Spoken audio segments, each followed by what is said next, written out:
What's going on? Ryan here with Intersection Records. We're talking about the Eagles this morning.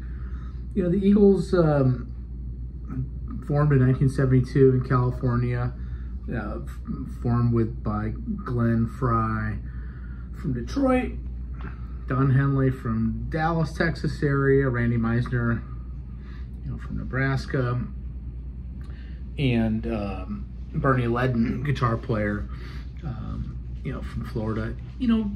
Ultimately, they have their heyday in the 70s. They break up in 1980.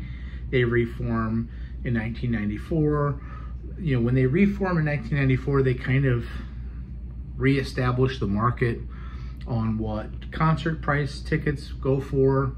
They put out a great documentary called The History of the Eagles, which shows the infighting in the band. They're famous for infighting. Famous for troubles with their managers, famous for maybe not giving credit to some songwriters in the band, like Randy, like probably Bernie, certainly Don Felder. And the point of this video is, should the Eagles have reformed after founding member and guitar player and heart and soul and leader of the band Glenn Frey died in January of 2016 at the age of 67. And I have not seen them with Vince Gill and Deacon Frey. Deacon Frey is the son of Glenn Frey. Again, he passes away in January 16th out of nowhere. And I will say this, of all the rock stars who have died in the last 15 years, 20 years, he was one of the big shocks. I would say him, Prince, and Tom Petty, just dying, because what Glenn Frey dying signified to me was the end of an era, the end of the Eagles. How do you go on when he sings half of your great songs? But of course, as we know, it wasn't long after that they brought in Deacon Frey, brought in Vince Gill, and they reformed. And not only that, they reformed and they played stadiums all over the world, from Dodger Stadium to multiple nights at large arenas, and they're still doing it. Here's what Vince Gill has said in a recent interview.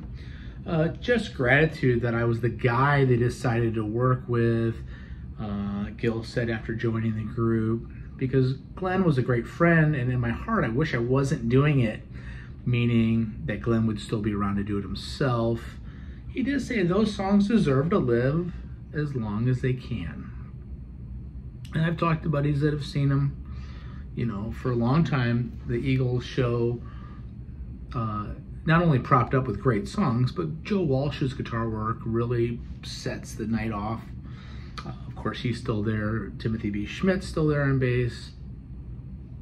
Stuart Smith is on third guitar now, and has been with them since Don Felder was asked to leave the band, I guess, in 1999 or 2000.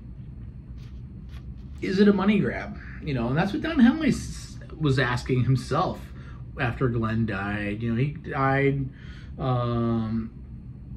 it seemed like a natural ending point for the band to call it quits after he died in 16.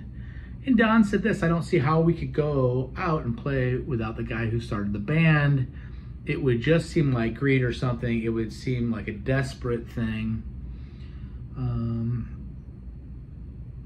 Then there was a festival called Classic East and Classic West the following year, 2017, and Henley changed his mind, rebuilt the band with an addition of Deacon on vocals and guitar.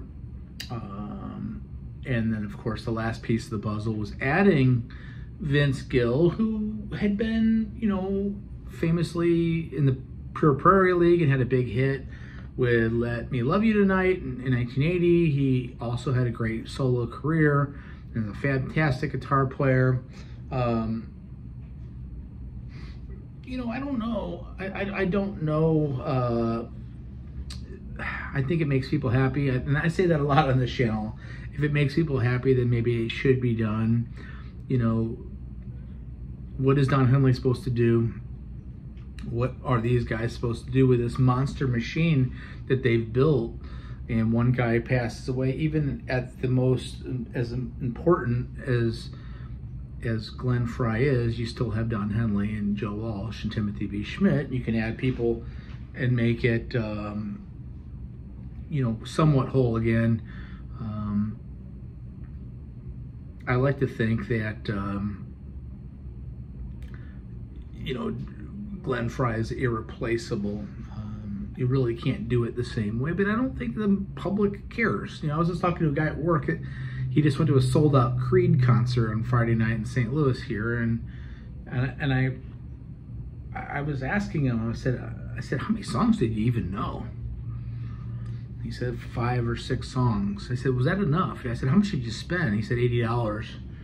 You know, I don't know that people care whether Little River Band has no members of original, whether Molly Hatchet has no original members, whether Lynyrd Skynyrd has no original members. As long as the music's there, they can go get a t-shirt that says Lynyrd Skynyrd or the Eagles. You know, it's enough for them just to go and spend a lot of money to go. And I'm sure it's great. Vince Gill, I've seen him many times live. He can burn on guitar. You know, I would doubt that they do a new album. I loved Long Road Out of Eden, which was the last Eagles album. The double album was fantastic. Really up there with the rest material that they ever did, which is rare.